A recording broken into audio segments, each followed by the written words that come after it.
हम श्यामा झा अपने सबके मिथिला संस्कार पर स्वागत करै छी।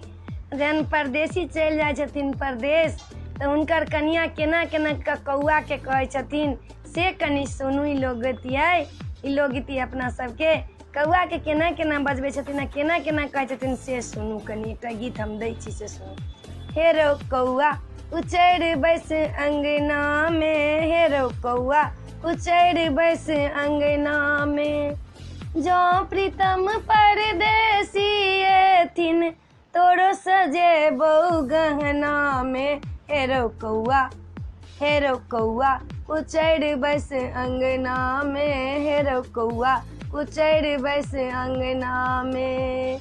अपना सा छोटी छोटी सखी सबके बर अबैत देखैत छी, अपना सा छोटी छोटी सखी सबके बर अबैत देखैत छी।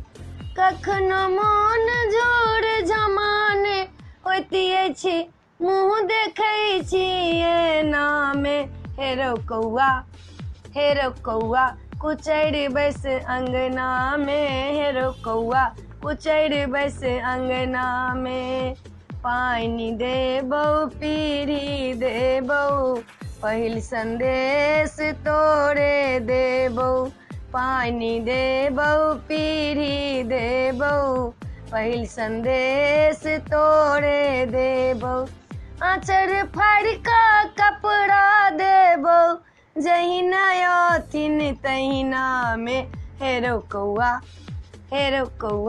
उचैर बैस अंगना में, हेरो कौआ उचैर बैस अंगना में, हेरो कौआ उचैर बैस अंगना में। आँचर फाड़ि कऽ कपड़ा देबौ जहिना अथिन तहिना में। हेरो कौआ उचैर बैस अंगना में, हेरो कौआ उचैर बैस अंगना में। एहि वीडियो में एतबे। अपने सबके गीत पसंद आयल हैत तऽ चैनल के सब्सक्राइब करनाइ नहीं बिसरबै। आ हमरा जरूर कहब जे नीक लागल कि नहीं नीक लागल से जरूर बाजब यौ। सरकार सब, अपने सब मिथिलावासी सब जते देखैत हैब हुनका सबके हम कहै छियनि जे जरूर कहब। आ जय मिथिला, जय भोला बाबा।